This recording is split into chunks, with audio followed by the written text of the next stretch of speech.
Hey, what's up everybody? BDO44 coming at you another video. Alright, so a request was placed to me to make a video about the Thunder. And I should have done more homework on the Thunder, but as I saw the video, saw the comment, I just figured I'd jump straight in and give them the best I could in regards to the team off of my head without doing no homework. I should have did better. I'm gonna tell you I should have did better. But I'm gonna give you what I have on the Thunder because they really are an exciting team, as I told them in the comment section. Like, they have a fleet of young players that I'm super excited about.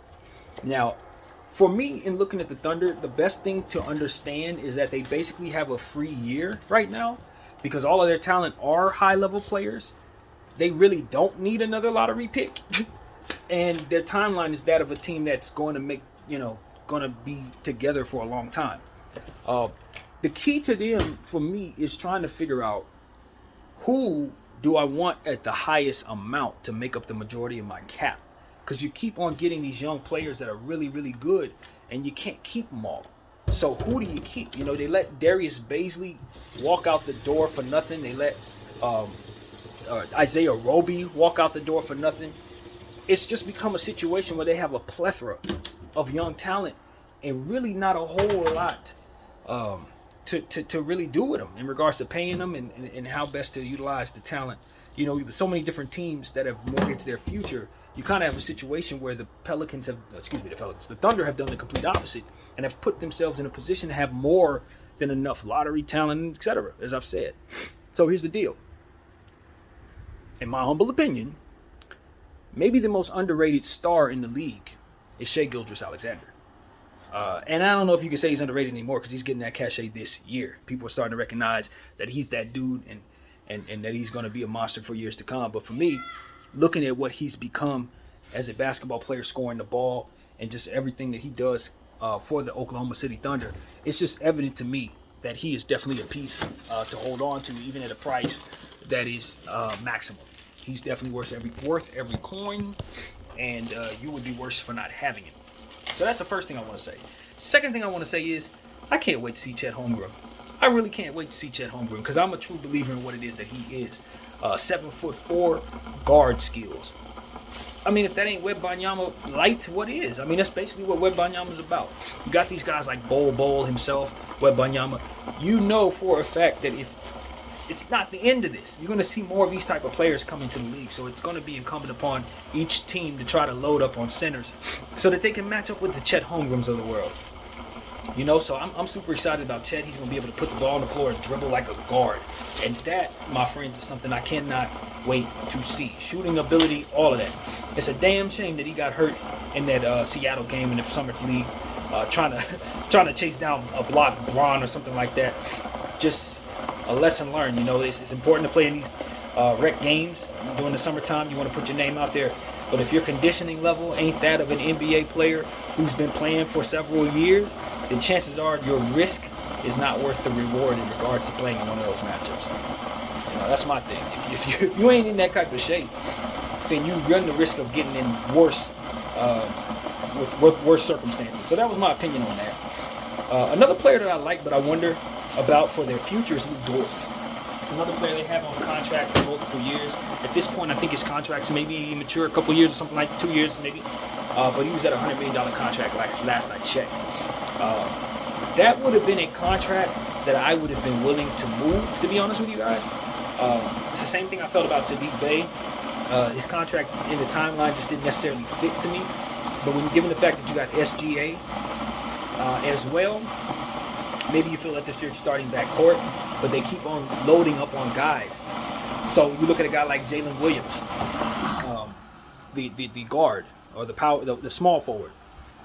He's a guy that now you wish had Lu Dort's contract because he looks like he's going to have an even bigger role than Lu Dort. He looks like he's going to be even a bigger star than Lu Dort. And now because Dort's on contract, you run the risk of losing somebody like him. You got guys on that team that can do a bunch of everything. You know, Usman Deng, who's run into some injury issues to start his career, but he's a high lottery talent that I'm excited about. And then you got guys like Aaron Wiggins that really can shoot the three and do some things for himself, kind of lost in the rotation of players that they have.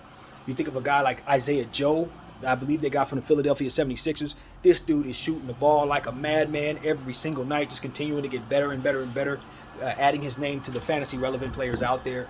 I just picked him up in one of my squads in a deeper league. Terrence Mann, or rather Trey Mann. I always get them two mixed up, but I know they're two mans. One of them Clipperland, one of them OKC. They both can ball. I think the one in OKC is a pure scorer, man. Yet another guy who can stretch the ball from behind the arc and continue to lay it down on you. I'm telling you, this OKC Thunder team has no shortage of young talent that makes me feel good about their future. A guy by the name of Josh Giddey, if you follow me and you tend to understand what type of players I tend to go toward, especially with guards, you understand that Josh Giddey is my favorite type of talent. Guy who has some size on him, flair to his game, someone who can understand what he needs to do to put himself in a position to be helpful on the defensive end with his length and things of that nature, and then just so smooth, dishing the ball, laying the ball up, hitting shots.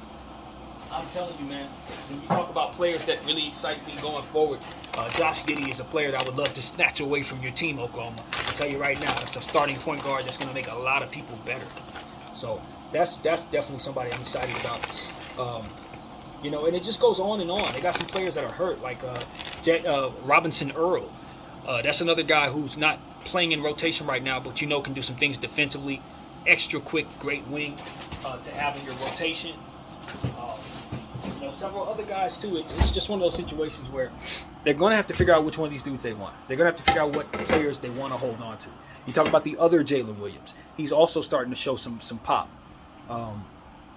It just goes on, and you got a situation where you just don't know who ultimately to choose from in all these young players. You pick the wrong one, you suffer for it for 15 years. It's that kind of thing. So I wonder if in the grand scheme of things, the Oklahoma City Thunder don't start trading some of these young players. Not right away, but next trade deadline, I wouldn't be surprised to see some people that you don't expect to move on from Oklahoma be forced to move on from Oklahoma. For no other reason, and they just have too many people to pay. So that's why I was shopping in the Thunder, what do you call it? Shopping in their laundry, so to speak, or whatever, however people say that. But I was looking at things that they had as things to boost my team as a Laker fan. Even though I know Sam Presti wouldn't do no deals with us, but nevertheless, it's the type of stuff you want because when you're a team like us, youth is something that you've mortgaged, like I said earlier. So, yeah. At the end of the day, man, you just got to give Sam Presti all the credit in the world. He's been hoarding picks for a long time, and it's just a situation where you knew that it was going to pay off if you do it that way, especially since he was one of the first ones to do it in this era. You knew he was going to land all kinds of young players, and he's done a good job.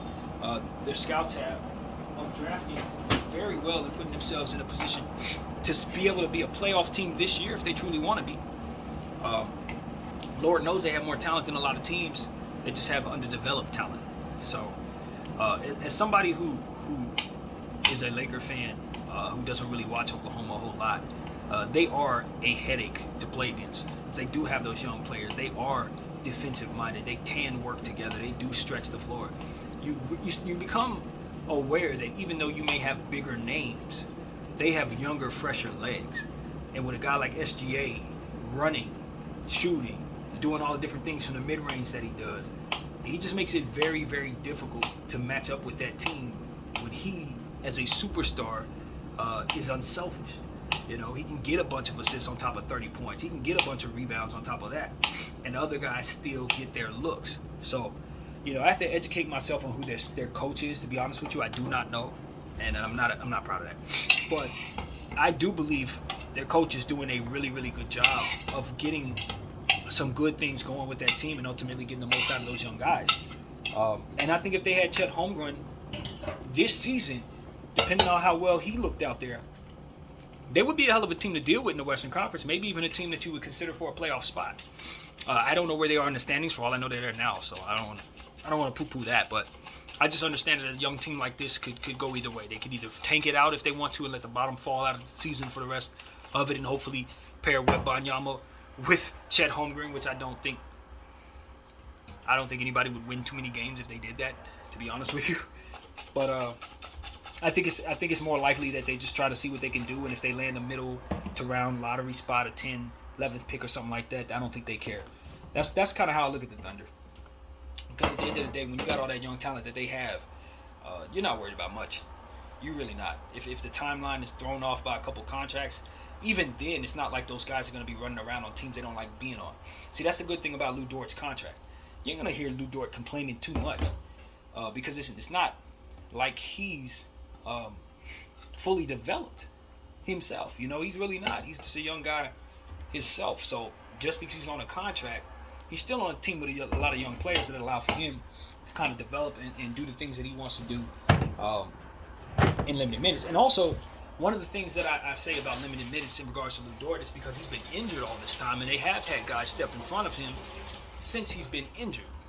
So I think what people will understand as well is that as soon as he's back to his full strength, that's one of the best two-way players in the game, one of the best lockdown defensive 3-and-D guys in the game. So, you know, I just know OKC Thunder got a lot of stuff, man. That's what it really comes down to. As a fan of the Lakers, I'm just looking over there saying, can I have some of your players, man? Can we just dip in some of your players and grab some youth on our team? So, of course, the Lakers have done that, so we good now. But that's what it is, man. I see opportunities for so many of their young players to turn into stars, man. I look at Trey Mann, I say he could be a star one day. Wiggins, he could do some good things. SGA's already there. Giddey will be there soon.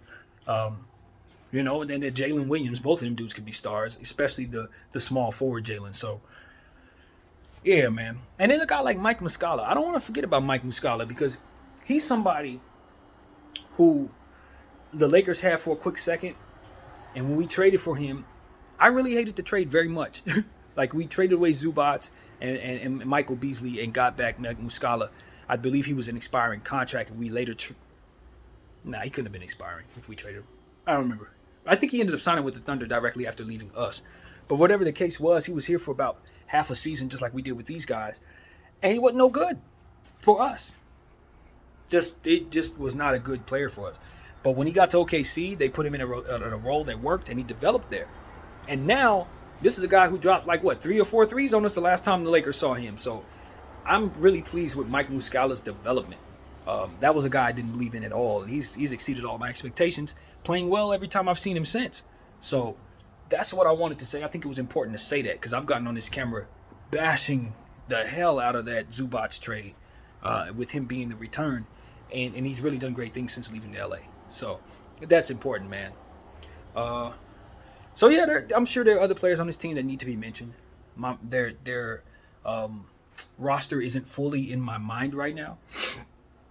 But when you consider the fact that just about 7 or 8 of those guys are lottery picks, their names will be in my mind in the future if they continue to go on the direction that they're headed. So that's what I wanted to do. Just come over here and honor the request in regards to the Thunder. As I said, I wish I would have been more informed. I didn't do my homework. I'm actually multitasking a million things right now. But I saw that video, that comment, and I just said, you know what? I do agree, man. I totally agree. Let's get some Thunder talk talking. Maybe I'll do even another video where I have a little more understanding of their team and kind of what's on my mind will make a little more sense. But all in all, I just wanted to honor that request. So that's what I got, man. BDL44. I thank you all for watching. I'm out.